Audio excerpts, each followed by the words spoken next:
Security's hand clamped around my elbow as the CEO glared at me like I was a problem he'd finally solved. "Escort her out," he spat. My chest tightened, heat crawling up my throat. I tried to breathe, but humiliation crushed every breath. My badge skittered across the table from where he threw it. No warning. No discussion. Just a public execution in front of 12 executives who suddenly found their shoes fascinating. The conference room felt like it was spinning. My legs trembled as the security guard, Tony, whispered a quiet apology. He'd escorted visitors 100 times, but never an employee. Never someone who'd done nothing wrong except refuse to lie. The morning had started normally. Coffee, emails, routine. Now it was ending with my career in pieces on the floor. I could feel eyes burning into my back as we walked toward the elevator. This was supposed to be impossible. I'd given this company 3 years of my life, late nights, skipped vacations, perfect performance reviews. And this was how it ended. As we walked toward the lobby, the office fell silent. People pretended to type, but their eyes followed me. My legs felt hollow. I heard someone whisper, "She didn't do anything wrong." A lump formed in my throat. I didn't know whether to cry or scream. My career wiped out in a single sentence. Desks that had been alive with conversation went dead quiet. Keyboards stopped clicking. Phones stopped ringing. It was like the whole floor held its breath. I recognized faces of people I'd helped, trained, laughed with during lunch breaks. Now they looked away, probably terrified they'd be next. Camila from accounting had tears in her eyes. Bernard from IT shook his head slowly. Even Wesley, the intern I'd mentored for 6 months, couldn't meet my gaze. The silence was worse than shouting. It meant everyone knew this was wrong, but no one would speak up. Fear had won. The CEO had made his point clearly. This is what happens when you challenge me. This is what happens when you choose integrity over obedience. The elevator doors closed, sealing me away from the life I'd built. My reflection stared back. Shaken, angry, betrayed. This is how my story begins. My CEO fired me for refusing to lie to clients. He called back after the board saw my report. The woman in the reflection looked unfamiliar. Her blazer was still pressed, her hair still neat, but her eyes told a different story. They held shock and something else. Something harder. Something that wouldn't break. The elevator descended slowly. Each floor a reminder of what I was leaving. 3rd floor, client relations where I'd closed our biggest deals. 2nd floor, analytics where I'd spent countless hours perfecting reports. Ground floor, the lobby where I'd walked in confidently every morning for 3 years. Now I was walking out like a criminal. Tony stood beside me, uncomfortable and silent. When the doors opened, he handed me my visitor badge. "I'm sorry, miss," he said quietly.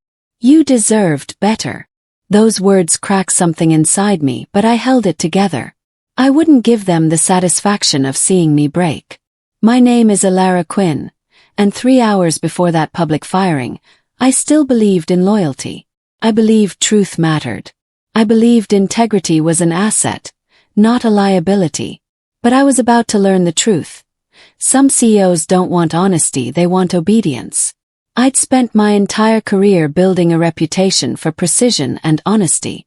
My reports were known for being thorough, accurate, and reliable. Clients trusted me because I never oversold or underdelivered. I gave them reality, not fantasy. That's what made me valuable. Or so I thought. Before today, I'd received 3 promotions in 3 years. My salary had doubled. The CEO himself had praised my work at the annual meeting, calling me an example of excellence. I'd believed him.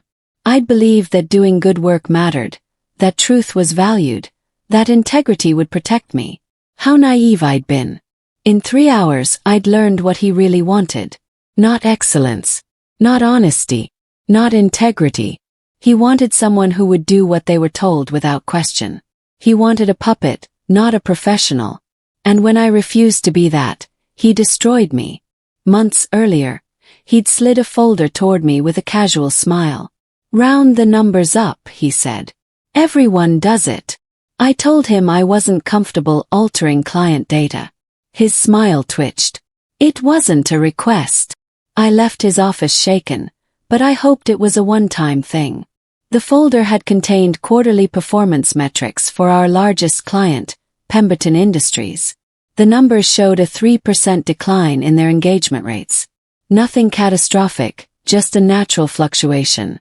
But the CEO wanted the report to show growth instead. Make it 5% positive, he'd said like he was ordering coffee.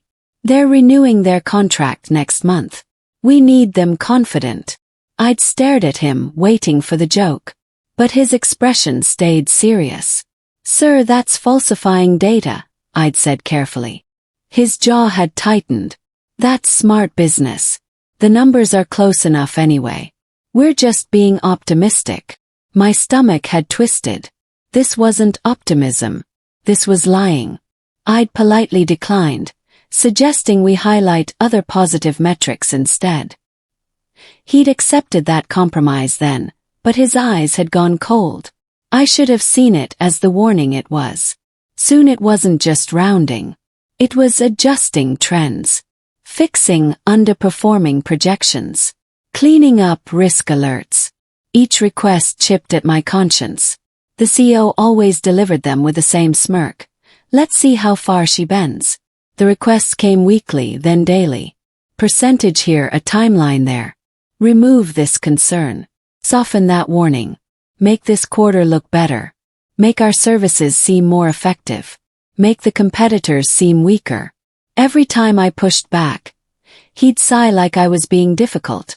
You're overthinking this, Ilara. This is how business works. But I knew better. I'd seen companies collapse because someone had covered up problems until they became catastrophic.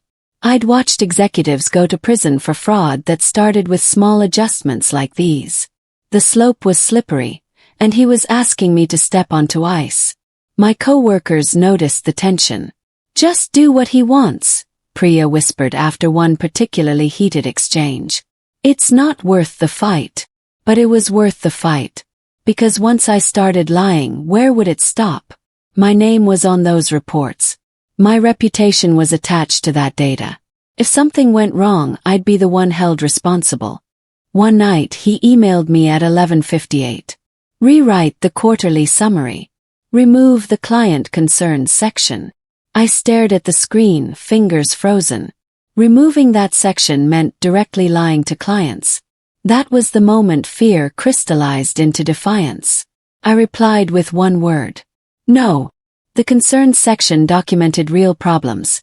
Delayed deliverables, communication breakdowns, unresolved technical issues. These weren't minor complaints. They were serious issues that needed addressing. Clients had a right to know. More importantly, they already knew because they'd reported the problems themselves. Removing the section wouldn't make the issues disappear. It would just make us look dishonest when clients compared our report to their experience. My hands had shaken as I typed that reply. One word that could end my career. But saying yes would end something more important, my integrity. I'd stared at the screen for 10 minutes after hitting send, watching for his response. None came. The silence felt ominous. I barely slept that night, running through scenarios. Maybe he'd understand. Maybe he'd respect my position. Maybe he'd realize I was protecting the company, not defying him. By morning, I knew I'd been fooling myself. The next morning he summoned me. His expression was cold steel. You're making me look incompetent, he said. Don't confuse ethics with insubordination. My pulse hammered painfully. The threat was obvious.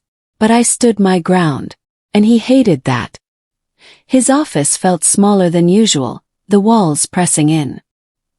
He sat behind his massive desk, fingers steepled like a judge delivering a sentence. When I give you an instruction, I expect it followed, he said slowly. Not questioned, not debated. Followed. Kept my voice steady. Sir, I can't remove factual information that clients already know about. It makes us look dishonest. His face darkened. It makes you look difficult. It makes me look like I can't manage my own staff.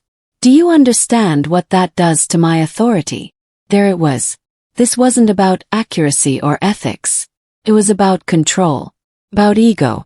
About him needing to prove he could make anyone do anything. I'd challenged that power, and now I'd pay. I understand, I said quietly.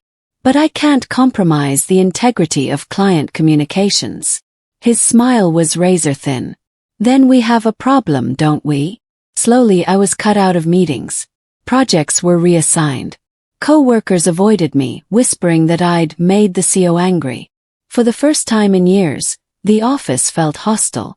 Ate lunch alone. My inbox went silent. My workdays stretched painfully long as I tried to stay afloat without support. The isolation was systematic and deliberate. Monday, I was removed from the Pemberton account without explanation. Tuesday, my name disappeared from the weekly strategy meetings.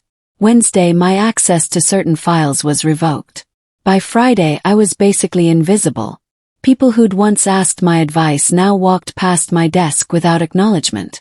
The office manager stopped including me in lunch orders. The CEO's assistant scheduled meetings during times I'd previously blocked off. It was corporate warfare, quiet and cruel. I'd seen this tactic used before on others who'd fallen from favor. Death by 1,000 cuts. Make them so miserable they quit on their own. But I wouldn't quit. That would let him win without consequence. If he wanted me gone, he'd have to fire me. And if he fired me, I'd make sure everyone knew why. One night, I stumbled onto something while digging through archived reports. Numbers the CEO had altered himself, then blamed analysts for errors. My stomach twisted. He wasn't just dishonest. He was hiding years of manipulated data. That's when I realized I wasn't standing in his way. I was standing on a landmine. The discovery happened by accident. I'd been searching for a template from 2 years ago and clicked the wrong folder. Inside were original reports with tracked changes showing who'd edited what. The CEO's name appeared repeatedly, changing figures, removing warnings, inflating success metrics. Then I found the follow-up emails where he'd blamed junior analysts for the mistakes he'd made himself. 2 analysts had been fired over repeated errors in reporting. Except they hadn't made errors. He had. Then he'd covered his tracks by blaming them. My hands went numb as I scrolled through file after file. This wasn't just unethical. It was potentially illegal. If regulators ever audited our client reports, if investors discovered the manipulation, the company could face massive penalties. And everyone who'd touched those reports could be implicated. Including me if I stayed silent. I thought I was just protecting my integrity. Now I realized I might need to protect myself from criminal liability. A major client requested a performance explanation I couldn't ethically give. The CEO cornered me before the meeting. "Say what I tell you to say," he warned. "Or I swear you won't survive this quarter." His voice was low, venomous. My palms were slick with fear. I said no anyway. The client was Hollister Tech, our second largest account. Their marketing campaign had underperformed significantly, and they wanted to know why. The real reasons were clear: poor targeting, rushed execution, inadequate budget allocation. All decisions the CEO had insisted on despite my warnings. But he wanted me to blame market conditions, competitor interference, anything except our failures. "Tell them the market shifted unexpectedly," he'd instructed in the hallway outside the conference room. "Tell them we're adjusting strategy. Do not mention budget constraints or timeline issues." I'd looked at him directly. They already know about the budget and timeline problems. They raised those concerns themselves. If I contradict what they experienced, we lose all credibility. His face had gone red. "You lose your job is what happens. Say what I told you or clear out your desk today." The meeting was in 5 minutes. Had to choose. The CEO invited me to review data discrepancies the next day. The conference room was packed. My report, accurate and unedited, was displayed on the screen. He twisted a minor variance into an act of negligence. People looked blindsided. Felt sick. He was staging my downfall. I'd walked into the room expecting a routine meeting. Instead, I found 12 executives seated around the table, all wearing carefully neutral expressions. The CEO stood at the head, remote control in hand, my quarterly report projected behind him. "Thank you all for coming," he began smoothly. "We have a serious issue to address regarding data integrity." My stomach dropped. He clicked through slides, highlighting a single projection that had been off by 2%. A projection I'd clearly labeled as estimated based on incomplete data. A projection that had been approved by 3 other people before publication. But he presented it as catastrophic failure, evidence of incompetence, proof of negligence. "This kind of error damages our reputation," he said gravely. "When our clients can't trust our numbers, they can't trust us." The irony was suffocating. He was accusing me of the exact thing he'd been doing for years. And everyone in that room knew it. But no one spoke up. He snapped. "If you won't fix your mistakes, then you're useless to this company." His voice echoed off the glass walls. Executives flinched. Humiliation washed over me. And then he delivered the blow that shattered everything. "You're fired." The words hung in the air like smoke after an explosion. The executives sat frozen, some staring at the table, others glancing at me with pity they wouldn't voice. I wanted to defend myself, to explain that the error was properly disclosed and approved, that this was retaliation for refusing to falsify data. But my voice caught in my throat. The CEO tossed my badge across the table where it clattered to a stop in front of me. "Security will escort you out. Clean out your desk. You have 15 minutes. My whole body went numb. This couldn't be happening. Not like this. Not publicly, not without cause, not after everything I'd done right. "This is wrong," I managed to say, my voice sounding distant and strange. "You know this is wrong." He smiled coldly. "What I know is that you're no longer my problem. Tony, please escort Miss Quinn from the building." That's when security's hand had closed around my elbow. Hours later, I sat in my tiny kitchen, staring at the termination packet on my lap. Rage simmered beneath the shock. He wanted me gone because he knew I wouldn't lie. He wanted silence, obedience, fear. He picked the wrong woman. The apartment felt too quiet after the chaos of the morning. I'd driven home on autopilot, carried the box of desk belongings inside, and collapsed at the kitchen table. The termination letter was brief and clinical. "Ilara Quinn is terminated effective immediately for performance issues including data inaccuracies and failure to meet company standards." Performance issues. The lie was printed in black and white on official letterhead. I'd never had a single negative review. My last evaluation had scored me 9 out of 10 across all categories. I had documentation, emails, awards proving my competence. And he'd erased it all with one fabricated accusation. My hands started shaking, not from fear anymore but from anger. Pure, clarifying anger. He thought he could destroy my reputation to cover his own crimes. He thought I'd slink away quietly, too scared or ashamed to fight back. He'd underestimated me completely. I'd been careful, kept records. I documented everything. And now I was going to use it.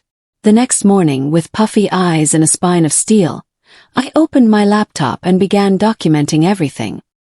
Emails, memos, performance reports, client notes, every manipulation he'd ordered, every lie he'd wanted told. My personal email had copies of everything. I'd backed up files months ago when the requests first started, some instinct telling me to protect myself. Now that instinct was paying off. I created a master document, organizing incidents chronologically. Each entry included the date, the request made, my response, and any supporting documentation. The pattern was undeniable. Repeated demands to falsify data, increasing pressure when I refused, eventual retaliation through termination. I included the archived reports I'd discovered showing his own manipulations and cover-ups. I documented the 2 analysts he'd fired after blaming them for his alterations. I pulled performance reviews proving my competence. I added client emails praising my work. By noon, I had 40 pages of evidence, properly sourced and cross-referenced. By evening, I had 60. The documentation was meticulous, professional, and devastating. This wasn't an angry employee's rant. This was a prosecutorial case file. And I was just getting started. I built a digital folder so detailed it could make an auditor weep. Chronological. Cross-referenced. Crystal clear. By the time I finished, my hands were shaking. Not from fear but power. This wasn't revenge. This was truth. The folder contained everything. Emails with timestamps, original reports with track changes showing his edits, screenshots of conversations, recorded meeting notes where he'd given verbal instructions I documented immediately afterward. I included external validation too. Industry standards for reporting accuracy. Regulatory guidelines we were supposed to follow. Professional ethics codes that prohibited the behavior he'd demanded. I'd even found similar cases where executives had faced legal consequences for exactly what he'd been doing. The evidence wasn't just strong. It was overwhelming. Any reasonable person reviewing this file would reach the same conclusion. The CEO had systematically pressured me to commit fraud, then fired me when I refused. More importantly, he'd been doing this for years, probably to multiple employees. I wasn't just protecting myself anymore. I was potentially protecting future employees and clients from the same treatment. The weight of that responsibility settled over me like armor. This had to be done right. I drafted a concise, professional packet outlining only the facts with supporting evidence. No accusation. No emotion. Just truth presented with the precision of a scalpel. I sent it to the board of directors privately. Then I waited. The cover letter was brief. Dear board members, I am submitting this report regarding concerning practices I observed during my employment. As you will see from the attached documentation, there are significant issues related to data integrity and client reporting that require your attention. I am available to discuss these matters further at your convenience. No threats, no demands, no drama, just facts. I addressed it to all 7 board members using their personal email addresses I'd found through professional networking sites. I sent it on a Sunday evening when they'd likely be checking personal email before the work week. Then I closed my laptop and tried to breathe. This was the moment of no return. Either the board would take this seriously, or I just committed career suicide. If they ignored it or sided with the CEO, my name would be poison in the industry. No one would hire someone who'd reported their boss to the board. But if I did nothing, I'd be complicit in fraud. The choice had never really been a choice at all. 2 weeks passed. Nothing. No calls. No emails. No acknowledgement. Doubt crept in, whispering cruel things. Had I ruined my career for nothing? Had the board ignored it? Had the CEO buried it? Then, on a Thursday morning, I got an email. We would like to discuss your report. My hands shook so hard I nearly dropped my phone. Those 2 weeks had been torture. Every day I'd checked email obsessively, jumping at every notification. I'd applied for jobs half-heartedly, knowing I'd have to explain the termination. I'd barely slept, running through scenarios where the board dismissed my report, where the CEO sued me for defamation, where I never worked in this industry again. I'd started questioning everything. Maybe I'd overreacted. Maybe I should have just bent the rules like everyone else apparently did. Maybe integrity was a luxury I couldn't afford. Then that email arrived. 7 words that changed everything. The sender was Desmond Torres, board chairman. The message included a meeting request for the following Monday. Nothing else. No indication of their response. No preview of what would happen. Just a simple request to discuss. I read it 10 times, analyzing every word for hidden meaning. Then I replied professionally. I'm available Monday at the proposed time. Thank you for your attention to this matter. The board launched a quiet internal audit. The findings aligned perfectly with my evidence. Every lie, every alteration, every unethical directive. The CEO tried to rewrite history, but numbers don't lie. He was cornered. And he didn't even know it was me who'd put him there. I learned about the audit through Priya, who still worked at the company. "Something big is happening," she texted. "Outside auditors have been here all week. They're reviewing everything, reports, emails, files. People are freaking out." The board had hired an independent forensic accounting firm to verify my claims. Mark. It meant they were taking this seriously but wanted objective confirmation before acting. The auditors worked quickly and thoroughly. They compared original reports to final versions, tracked changes, interviewed staff, pulled email records. Everything I documented they verified independently. The CEO, sensing danger, tried to control the narrative. He claimed the changes were standard practice, approved by multiple people. He suggested that any problems were the result of incompetent staff, not his leadership. But the evidence was overwhelming and undeniable. The patterns were too consistent, too deliberate. And critically, I wasn't the only victim. The auditors found 3 other employees who'd been pressured similarly. 1 had quit. 2 had been fired. All had been silenced through fear. Within a week, executives were pulled for interviews. The CEO stormed through hallways red-faced, demanding answers. Meetings were held behind closed doors. His allies distanced themselves. The empire he'd built on lies was cracking. I heard everything through former co-workers who whispered updates like plot twists.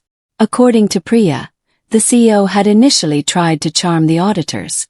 When that failed, he'd switched to intimidation, suggesting the board was wasting money on a disgruntled employee's vendetta. But the auditors weren't swayed. They'd found too much. The CEO's assistant was interviewed for 6 hours. The CFO was pulled into a closed-door meeting. 3 department heads were questioned about reporting practices. Each interview apparently revealed more problems, more pressure, more cover-ups. The CEO's behavior became erratic. He cancelled meetings, snapped at staff, locked himself in his office for hours. His usual confidence evaporated as he realized the walls were closing in. His closest allies started sending out resumes, rats fleeing a sinking ship. The entire company held its breath, waiting for the inevitable explosion. I stayed away, watching from a distance, barely believing this was really happening. Truth was winning. Slowly, painfully, but winning. Then came the blow. The board suspended him pending termination review. He tried to rally support. He tried to blame analysts. He tried to blame clients. He even tried to blame a disgruntled ex-employee. But the audit data shredded every excuse. He was finished and he knew it. The suspension announcement came via company-wide email on a Friday afternoon. Effective immediately, CEO is taking a temporary leave of absence while the board addresses internal matters. Chief Operating Officer will serve as interim leader. The language was careful, but everyone understood what it meant. The king was dethroned. According to Priya, the CEO had one final meltdown. He'd apparently shouted at board members during the suspension meeting, threatened lawsuits, demanded they reconsider. But the evidence was too damning. The audit had found years of data manipulation, multiple fired employees who'd been scapegoated, potential regulatory violations that could expose the company to massive fines. The board had no choice. Keeping him would be corporate suicide. His attempts to deflect blame only made things worse. Blaming a disgruntled ex-employee raised questions about why I'd been fired. That led to the board reviewing my termination, finding no legitimate cause, discovering the timeline of events that proved retaliation. Every move he made to save himself dug the hole deeper. The board removed him quietly, replacing him with an interim director. They didn't make a public announcement, but industry circles buzzed. Former clients began asking questions. He lost his income, his influence, his reputation, all without me ever saying a word to the public. Integrity did pay, just not the way he expected. The termination was handled with corporate discretion. No press release. No explanation. Just a quiet exit and a non-disclosure agreement that probably cost the company significant money. But silence couldn't contain the truth. People talk. Employees whispered to industry contacts. Clients noticed the sudden leadership change and started digging.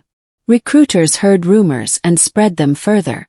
Within weeks, everyone in our industry knew something serious had happened. The details were vague, but the outcome was clear. He'd been forced out for cause.